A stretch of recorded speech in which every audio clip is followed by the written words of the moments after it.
देखिए, राजेश्वर भगवान के मंदिर की प्राण प्रतिष्ठा का ये भव्य दिव्य बालोतरा की इस पवन धरा का जो कार्यक्रम है, बालोतरा में पिछले 3 दिनों में कोई भी व्यक्ति यदि आया है तो आने के बाद में उसको इस प्राण प्रतिष्ठा की चर्चा किए बिना चले जाए, ये संभव नहीं है।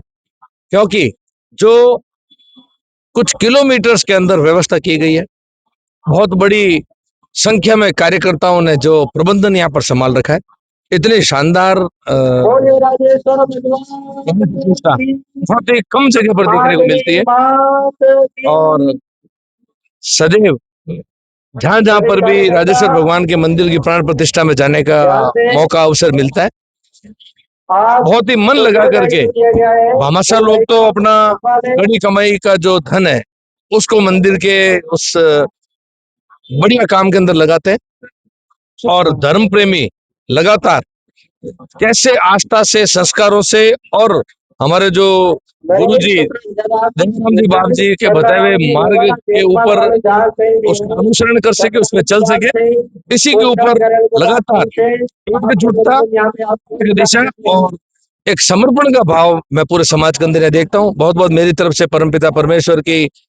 कृपा सभी समाज के बंदों के ऊपर, सभी के ऊपर बनी हुई है, यही मेरी आशा और उम्मीद है। आज का इस कार्यक्रम में आकर के मन प्रफुल्लित है और बहुत ही अच्छा लगा यहाँ पर आकर के। देश का महत्वपूर्ण प्रोजेक्ट है, उसको लेकर एक्स सीएम ने भी अब सवाल पूछा सरकार से, आखिर कब तक शुरू हो जाएगा? देखिए, मैं कई बार इसकी चर्चा कर चुका। हमारे वरिष्ठ प्रतिपक्ष के नेता रहे राजेंद्र जी राठौड़ साहब ने भी एक सुझाव पूर्व मुख्यमंत्री को दिया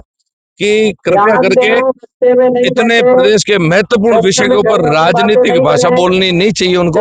ये भी एक सुझाव उनको दिया गया है। तो मेरा भी ऐसा ही मानना है कि जो बहुत ही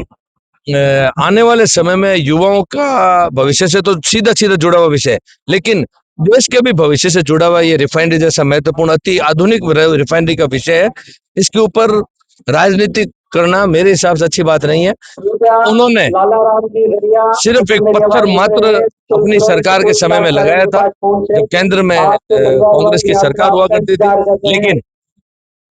पिछली प्रदेश की भारतीय जनता पार्टी की सरकार वसुंधरा राजे जी जब मुख्यमंत्री हुआ करती थी, तब इस उनके द्वारा लगाए गए पत्थर जो लगभग कुछ लोग उठा करके ले जाने वाले थे, उससे पहले भारतीय जनता पार्टी के कार्यकर्ताओं के आग्रह पर भारतीय जनता पार्टी की, क्योंकि भारतीय जनता पार्टी की प्रदेश में सरकार थी, तो उनके आग्रह पर मोदी जी ने आकर के इसकी सूझबूझ ली, इसकी आकर के उस लगाए हुए पत्थर का शुभारंभ किया और आज ये बहुत ही अल्प समय के अंदर इतना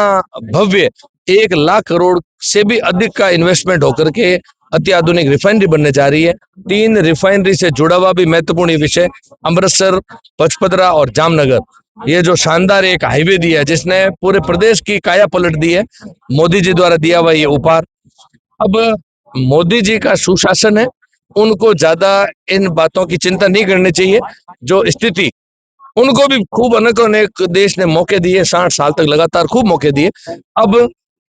देश की जनता ने मोदी जी को उनके हाथ में बागडोर दे दी है, लगातार तीसरी बार वो नेतृत्व कर रहे हैं।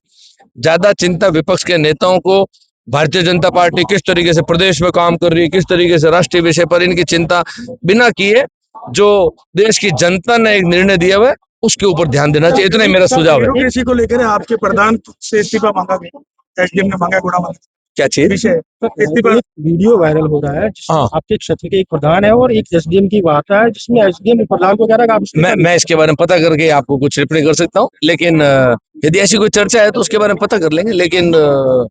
कई बार जनप्रतिनिधि द्वारा भी कोई बचपना किया जाए तो उनको भी मेरा सुझाव है कि ज्यादा बचपना नहीं करना चाहिए, अपने को थोड़ा धीर गंभीरता से ही शासन चलाना होता है। तो इतना मेरा ठीक है।